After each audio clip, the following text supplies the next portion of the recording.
Lepherdcast Christmas Special. I'm Randy Lee. I'm Michael Shepard. And I'm Max Mulvihills. Certified solid. And this is day 5. It's going to be fun. We have Mike Spencer right here. It's going to be fun to have him on. He is an alumni at Armiel High. He's also a renowned athlete who goes cross country and track. Pretty fun. Great to have you on. All right. So, my first topic about the Christmas day, since it's Christmas coming up, about the Christmas stress. Stress during Christmas. So, my topic, just why are people so stressed during this time? That is the holidays actually happy anymore, or is it just stress? I think a lot of this is coming from like finals and midterms, right? That is true. Just got off of first semester finals and hard as shit. Some people are getting kicked out of IB. Some people are getting partial niche. Shepherd. I'm just here. Everybody's getting wiped. Some people might be coming in too. Yeah. I heard a lot about that. But I think it is a very stressful time, not only because you got to find presents for people, right? Yeah. But it's still on. Yeah. Not only got to find presents for people, but you got to be able to pass your midterms, right? Yeah. You got to wait for your results to come in if they hide the test results, because some teachers do that. Some classes do that, right? Like with the summer final, you remember Mr. Brandt's class, where he would hide the final until like you got your report card in the mail like 3 days later. Yeah, and then, for Spanish, that class, I like sent him an email asking, could you raise my grade like 0.3% because just to an 89.5 so I have an A. He never responded. I will not be having an A in his class.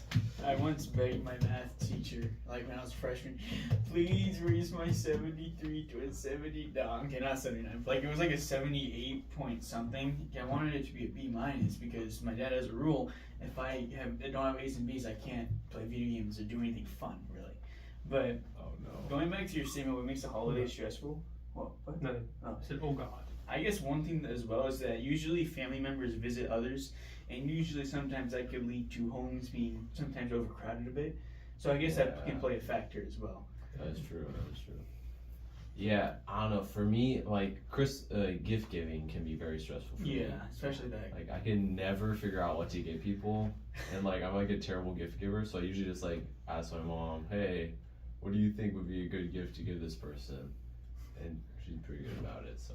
That's alright. Well, one complete cop out you could do is just give them a gift card. I'm not saying I do that, but like that is always a cop out, you know? Yeah. And that's the thing. My brothers, they have their own interests. Like my brother Andrew, for example, likes cars. I don't know what my brother Chris likes. I'm still trying to figure that out. But anyways, the hardest part is just making a guess on what they want, because I don't want to feel like a complete idiot getting them something that they're like, oh, okay, yeah. I don't want to look like that, all right? But like the thing is that because you have to invest early in what they like, and the thing is that are they still gonna like it around Christmas time? That's like the main thing, you know. Yeah. Well, I hate it because like you give them a gift, and they're like, oh, thank you, and you're just in your head, you're just like, did they actually like it? Did they hate it? Like are they going home and immediately burning it? Yeah. If they're saying thank you that much, it's like. If you give them the receipt, it's even worse. Then it's like they probably returned. I guess. Another topic would be like, is money a better gift than presents? It's like a wild card, basically. It means you can just do whatever you want with it. It does seem like a cop out, but people say, "Oh, it's the thought that counts," and I don't think it's really thoughtful to just give me some money. But I mean, it's nice, but people might think it's not thoughtful. Like I'm all for giving people money. Yeah.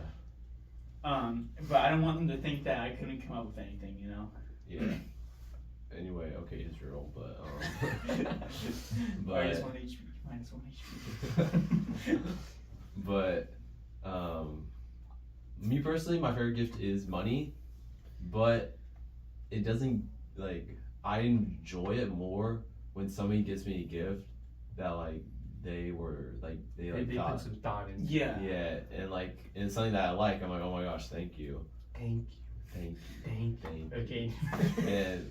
But money is my favorite gift. Like, people ask me, what do you want? I don't say money because I think it's buy whatever I want. Well, personally, it's either an insane amount of Coke Zeros or Holy just crap. someone gets me like a piece of steak. Forever grateful, dude. If someone gets me like a piece of steak. He's dropping in, sees like steak. A mean piece of steak. Well, honestly, the thing I want for Christmas nowadays is just a job. Like, seriously, I'm being honest. I really want a job. You Someone want please money. hire me, okay? This Okay. will be our job eventually. Yeah, you're right. You're right. Oh, dude, 0.05. Really? It's always so far off. Okay, on to your first topic, Michael. Well, I don't have an exact name for this, but the removal of saying Merry Christmas. So as you guys know, there's holidays around Christmas, right? There's Hanukkah and yeah, they came with anything. There's Boxing Day. There's but that's Boxing like Day. a month ago, right? Yeah, and there's also Fine Teachers Work Day, because we get that Friday off. There's also Abraham Lincoln. Finals Day. Yeah, there's also like Monday and Tuesday. Anyways, you get the point. The thing is that people enjoy saying, or more people say, Happy Holidays instead of saying Merry Christmas. And I personally think that's just trying to remove the Christian essence of Christmas, because Christmas is a Christian holiday. And I think that when people are saying that, they're not just saying it because there's many holidays around it. They're saying that just to remove the Christian essence from Christmas. I think there's a difference between those two. There's a difference between saying Merry Christmas and Happy Holidays. Because if you are Jewish and you don't celebrate Christmas, you say Happy Holidays or Happy Hanukkah, right? Right. If someone says Happy Hanukkah to you, you're not going to be like, Well, no, you're gonna be like, but okay, I don't celebrate that, right? Yeah, I mean, A Jew's gonna be the same exact way if you say Merry Christmas. You know what I mean? Yeah, and we talk So, about a lot it's of like- people. If you say Merry Xmas, that's what I think you're talking Yeah, about. If you say Happy Xmas, it's like I could see why someone would say that to remove Christ from the figure in terms of Christmas. But when you're talking about like New Year's and like Hanukkah, right? Yeah. Because New Year's is something that even Jehovah's Witnesses can celebrate. Really? They can't celebrate normal events, right? I don't know that. Yeah, they can't celebrate like the birthdays, Christmas, Easter. They can't celebrate genuine parties. But New Year's is something that's inclusive because it's technically just a part of the year. It's just the end of the year and the beginning of a new one. Yeah, that makes sense. Yeah. So that's special or exclusive to Jehovah's Witnesses, to Jews, to Muslims even for the beginning of the year, to Chinese Buddhists for the Lunar New Year. Is that in December? That's in February. I'm wrong, Yeah, but it's still I in think it's winter. like a little bit later. But it's still like over the span of November through January, there's a decent amount of holidays. Yeah. Now, whether or not they are inclusive or surrounded around Christ, that's something that's up to debate. It is important to celebrate Christmas if you are a Christian. It's also important to celebrate Hanukkah if you're a Jew. It's also important to celebrate New Year's if you're a Jehovah's Witness. Now, on other circumstances, yeah, if someone said Merry Xmas, it'd be like, okay, come on. Like, yeah, I could see you taking offense to that. I could see anyone who's taking offense to that. But it's like, if they just said Happy Holidays to you, like if they were just like an atheist or something, it'll be like, I understand. Yeah, I never quite understood the Merry Xmas thing because I'm like, Come on. That's the worst thing to abbreviate. It's like seriously the same amount of syllables. It's not like you're quickening things up. And it's like, I think it was sixth period, final class of the day. Our teacher was like, have happy holidays, and if you celebrate anything, have fun with that. And I'm like, that's okay with that. Yeah. But like, Trying not to be isolationist, xenophobic. That's the word for it.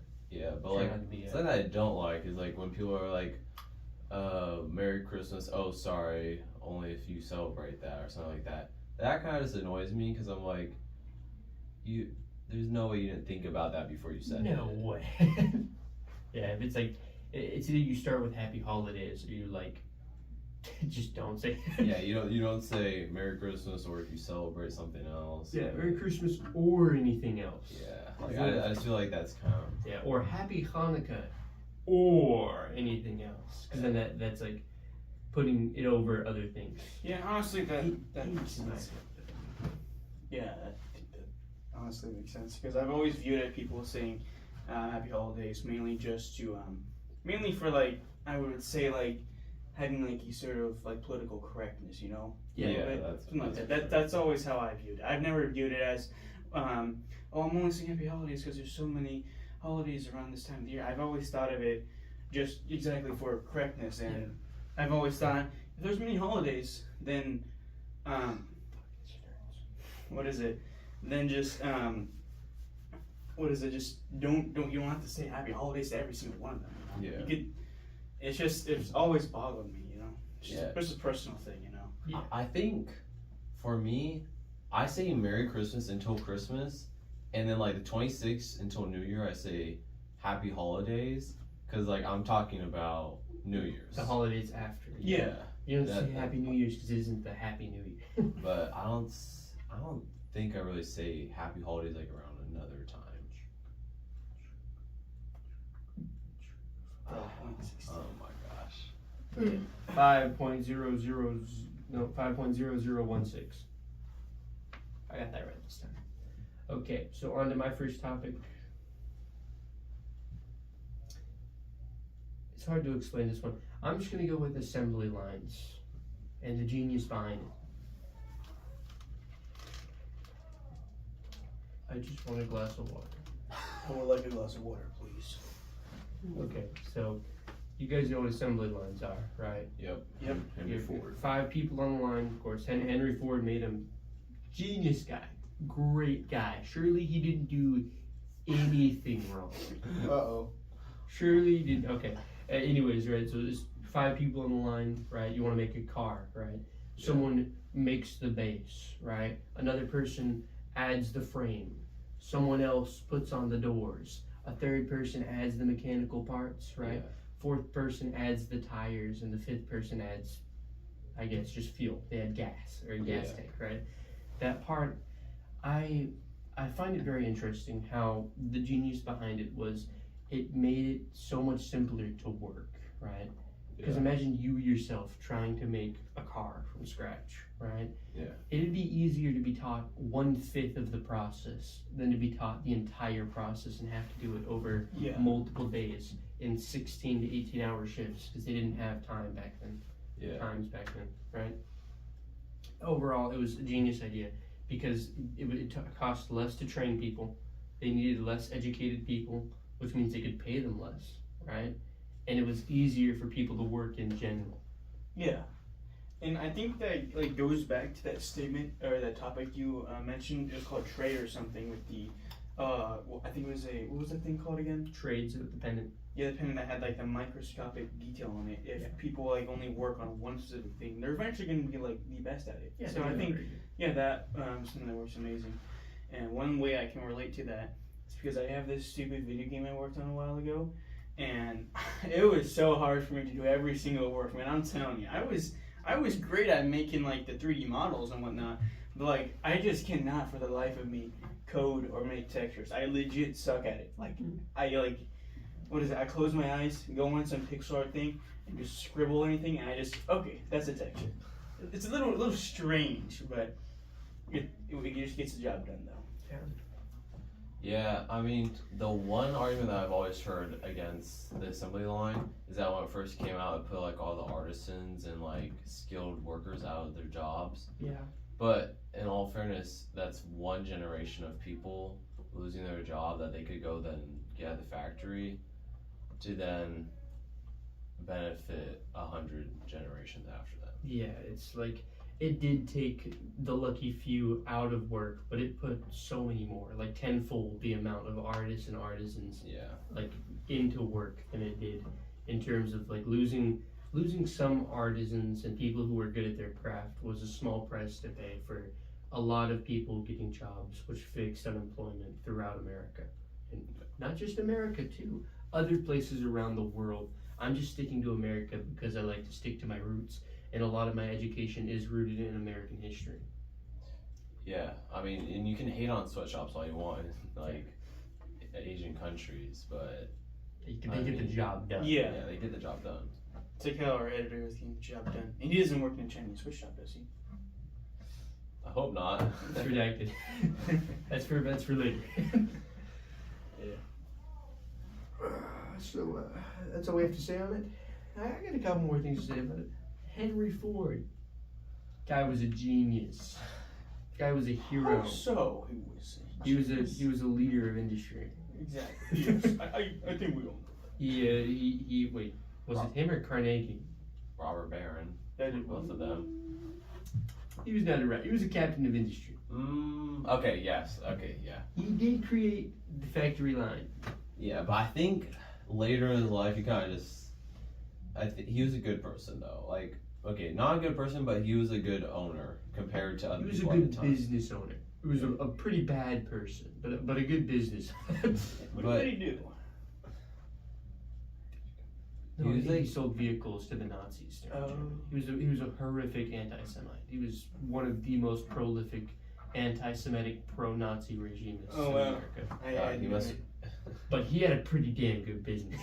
I tell you what, he Yeah. ran that thing like a fine old machine. By some miracle, dude. Yeah, that is true.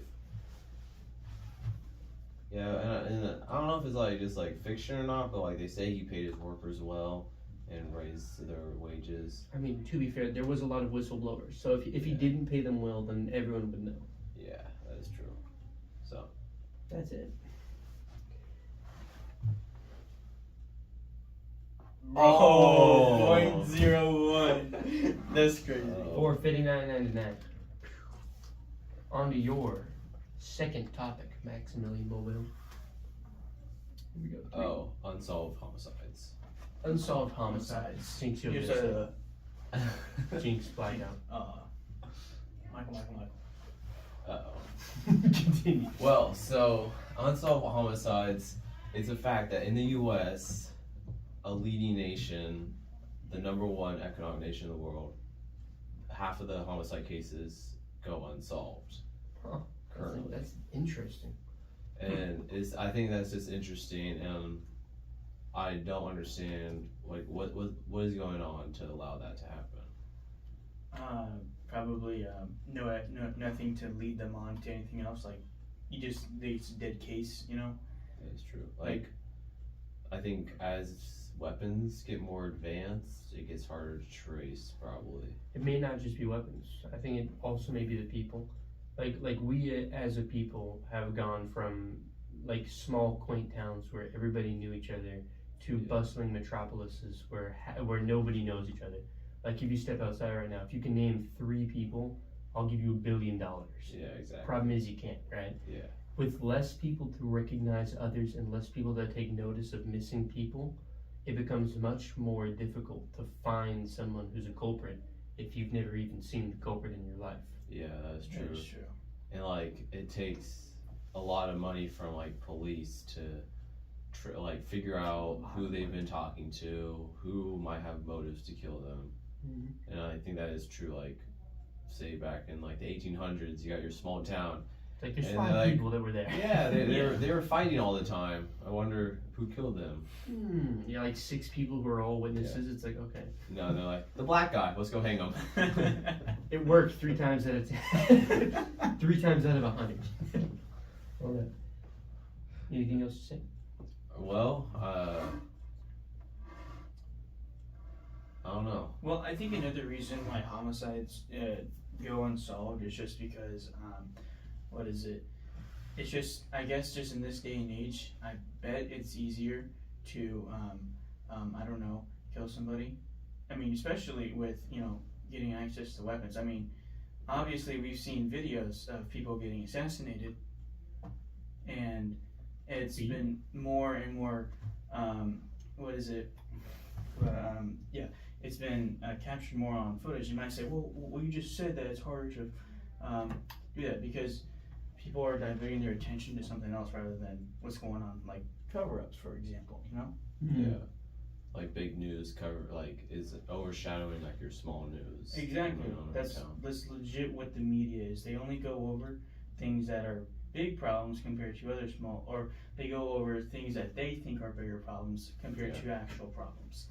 I can name a lot of things going on, and this is both parties, that both Democrats and Republicans go over, but like are never seen on news. It's not politically biased anyways. It just happens both sides. It's gonna happen, Yeah.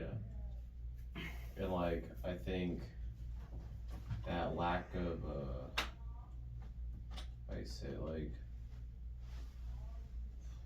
it's like not like a lack of technology, it's like too much technology. Right. has like come around and like The overabundance of Yeah. technology. It goes back to the phrase, we've got bigger fish to fry.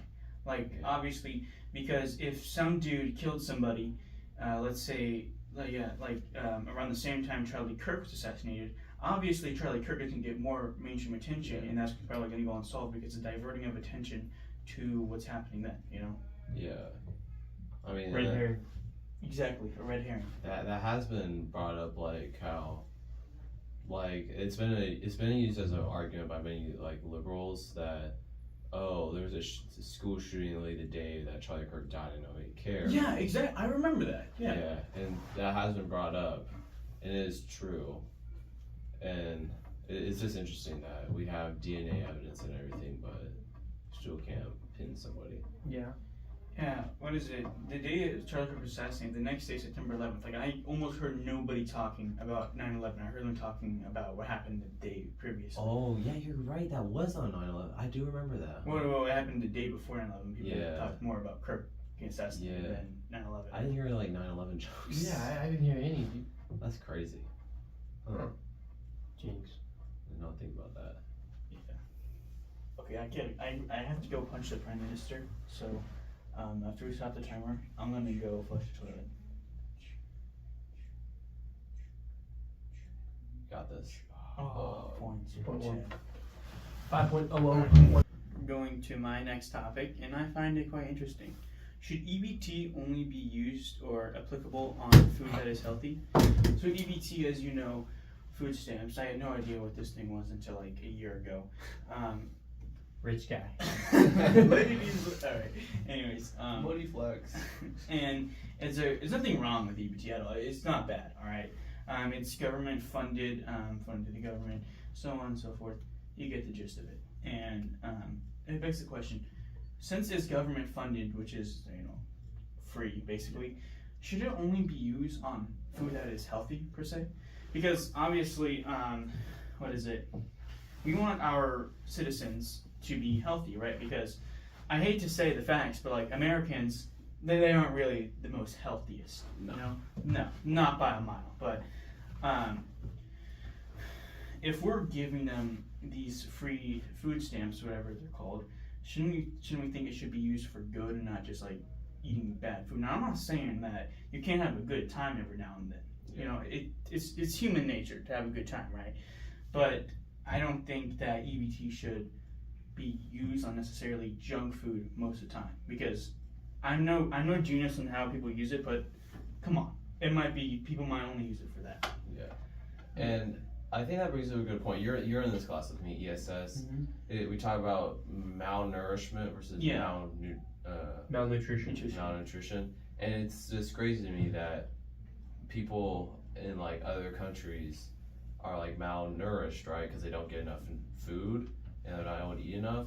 But then some people don't get enough nutrients, like they get enough calories, but they don't get enough nutrients. Thrice as much people are affected by malnutrition. Yeah, and so, but in the U.S., supposedly a prospering country, we have the same problems as those like nomadic countries that only are able to eat one type of food because people here are just eating a bunch of shit. Yeah, of course. There's no denying that. Yeah, and it's sad that that's happening in such a country that has the money not to do that. Yeah, I mean, personally, I do think that they shouldn't be able to have bad food, fast food, junk food, like stuff like that.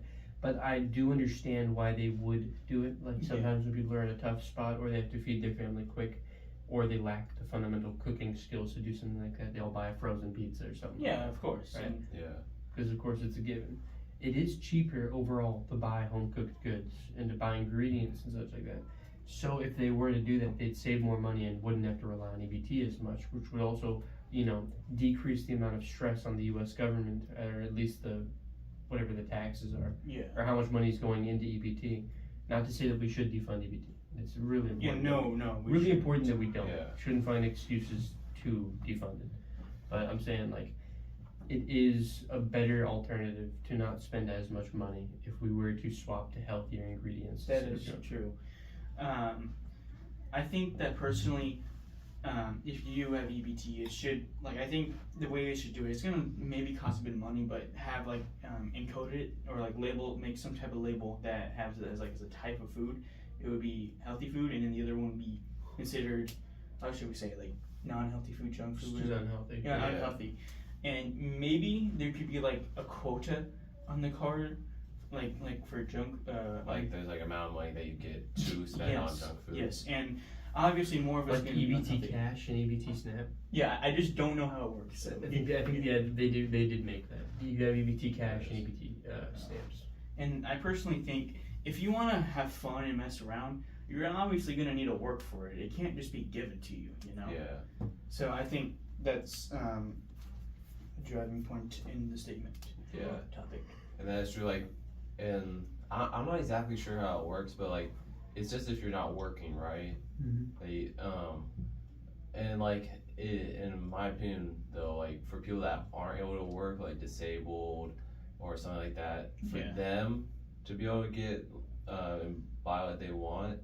But the thing is I think it is of interest for anybody, even if you're able to work or not, to be able to eat healthy foods. Yeah. And so like, I know like the EU, they have like more programs like of labeling food that's healthy or unhealthy. Yeah. To bring up what you said. And so I think that's good for sure to be able to do that. Mm-hmm. Right. It gets so quiet. Yeah, because he's trying to stop it. Hey. Oh my gosh, second time. 1 over, 1 under. Okay, on to my second topic. Now you may need to actually search this up on your phone. It's called Euler's identity. Euler's identity. Euler's identity. It is known as the most beautiful math equation I think in the world. you were telling me about this, so I searched it up. E to the power of I times pi. E to the power of I times pi. So make sure like it's in the same. You can just swipe up on it. Yeah. Thank you. There you go. Plus 1 equals, no, or something. What? So it's E to the power of I times pi. I is an imaginary number, right? I is the square root of -1. Okay, alright. Yeah, times pi plus 1 equals 0. Now that means it completely involved all 4 different corners of mathematics, which is imaginary numbers, which shouldn't even exist, right? Right. 0, which doesn't exist. It's 1, neutral. 1, which is the beginning of everything, and E, which is, I guess, the beginning of, what does E stand for again? So it is Keep forgetting. basically, it's like the way that my classes use in math is, logarithms. Yeah. You can take log to the base of something, right? Mhm. So it's like usually log to the base 10, right? Yeah. If you take it's log to the base e, then you get natural log, and that's how you use it a lot. And being able to cancel out e and the natural log is used a lot in mathematics. Mhm. And as far as I can tell, it's just like it's a natural number that shows up a lot in math. That's how it's been explained to me. Well, I don't know how to explain this, but the way that it works makes it that pi times I to the power of e equals exactly -1. That calculation, however so it was made, ended up resulting in it being -1. It being +1 equals 0. That includes nothing, everything, right? The eternalness of nothing, right? The inclusion of everything. It's got pi, which is, one of the only endless digits, or one of many endless digits, if you want to call it like that, or the, diameter of a circle. What's the definition of pi, really quickly? Definition of pi, that is just, Like, oh my gosh. why are you breathing so heavy? Taking you back to Okay. math 2 or something, but Take me out of the ball. Remember, bro. I mean, cause what is it? Area r squared times pi. So is it just the diameter of a circle? I thought it was just the circumference. Right? Circumference of a circle. Yeah. I just figured because it's hard for me to find out, but it's like I functions. If you want to search this up to prove me wrong, please do. But it includes some of the most confusing and difficult parts of math, right? Or difficult. I know you're in HL, so it's like everything's pretty elementary, right? But I mean, it is a cool concept because, I mean, if you're like trying to solve this algebraically, I squared is -1, right? Because -1 squared. Square root of -1. Yeah, squared. And so it's just interesting that ends up being 0, right? Yeah, it ends up being 0. And it's just an interesting subject because it's pretty crazy how all those different parts of math can combine together to create. And I'd like to know the crazy motherfucker that decided to figure that out. It's Euler, dude. Euler made Euler's constant. When you told me about this topic, I thought of Yule logs. God damn it. It's so jolly, bro. You're so jolly this time of year. Can you tell me why? Oh, my brother's jolly, brother. Merry Christmas. No. But I don't know what I want for Christmas.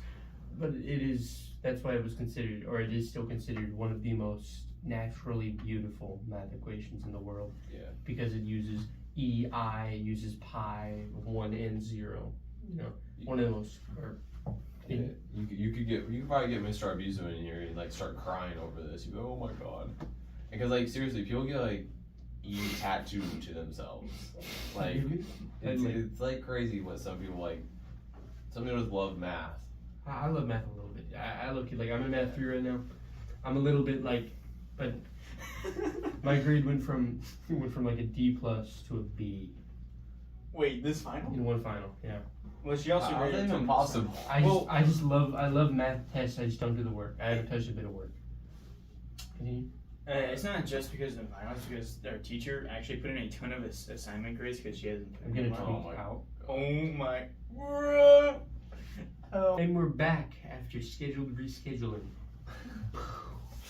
Alright, so I just want to talk about how it's interesting, like, in general, your upbringing, does it affect you more than your DNA and your, like, biological... Your genetics.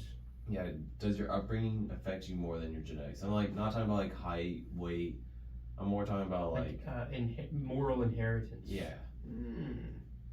I learned that from my English class. That does come up a lot in English. So that is a very great question, because you could say like I could have sworn there's been like a few references to this in media or something where like 2 twins get separated and they're born in like different households. Yeah.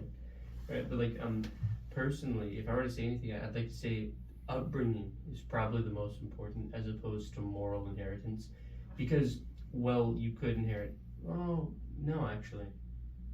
Now that I think about it, you could be raised in a household which being taught every single thing perfectly, but you could be an egotistical like psychopath or something, right? What if you inherit sociopathy, and you don't get to stick to anything that you said, and you just become a psycho killer or something?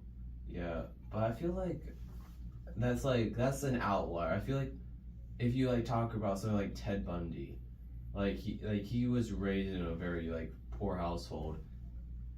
And I think that's why he became a psychopath. Like, they did nothing about it. He was like out in the field killing things, and his parents were like, "He's a kid." What about John Wayne Gacy? That guy had a regular childhood, and he ended up becoming a killer clown. Yeah. He had abusive parents, but that doesn't mean he's justified to kill kids. Yeah, but like, I think, I don't know, and like, I don't think there's any such thing as a perfect household, because No way. there's like, because nobody's Doll's perfect. Doll's House. And it's just like, It's a book. Yes, that's how I know. but like, you could like look at it like on average, like, do people in prison seem to add normal amounts of not having a parent in their life or some abuse going on? Well, does that tend to make people stronger? Does it depend on your constitution to become better from a bad event or worse? That is true. Like, do your genetics make you resilient to that, like something Or like Harry susceptible. Potter? Yeah. Or does it make you cave in and just... Or does any of that matter at all? Is moral inheritance even a genuine thing? Yeah, honestly, when you guys are talking about this, I'm like wondering, what do I even say? Because I don't even know what to say. That's legit what I'm wondering. Like families of sociopaths. You've never heard of that before, right? You've Like- never heard of psychopath family. No. But you have seen those movies where it's like groups of people, like mother, father, and son. They're all killers because the son was raised as a killer. Does that make him evil? That's true. Did he inherit being evil? Well, whatever the parents are, it's most likely that the kid will be. A wise man, or a man by the name of Bennett Chandler, once said, if your parents are most likely Republican or Democratic, you're more likely to lean to what your parents are. That's So true. I guess it's just mainly just what you're taught when you're young. Because when you're young, you're gonna believe almost anything. Because like you don't have any other knowledge. Yeah. Yeah, you're gonna build your personal knowledge out of everything Yeah. you've heard. Exactly. Yeah, it's not just your parents too. It's like who's around you. Yeah, that too. Like I think what your parents were saying could easily be like, especially like when you're a teenager and you Yeah. start doubting your parents. Mm-hmm. I think it would easily be changed. Like, say you're a Democratic family growing up, Yeah. like in Tennessee or like a red state, and I think you could very easily become a Republican Yeah, it's because of your environment at school, work, and Outside factors, yeah. so I in my opinion, I do believe that there's more inheritance for sure. yeah. I guess there's still the room to believe whether or not it's moral inheritance even exists or not. You know what I mean? Yeah. Like if we could prove that it'd show something different, but it's like moral inheritance would also show up from how you're raised as well. Yeah. Like if you're raised in a household of people who have like horrible temper, like have like rage or anger issues, right? Will you develop anger issues because you're with people with anger issues because you're trying to adapt to be like them when you're a kid, or if they have anger issues and you get moved from the house before you have time to like settle in and adapt, will you also have anger issues? Or does that stem from like familial traits? Yeah. That's true. Like, The only way to find out would be like cruel, but Check the camera real quick. yeah. You check it. yeah, because my grandpa actually worked at like a prison, 41 minutes. and he talked to me about that. That's like where I came up with that idea. Right. On to my topic. Will there ever be peace in the Middle East?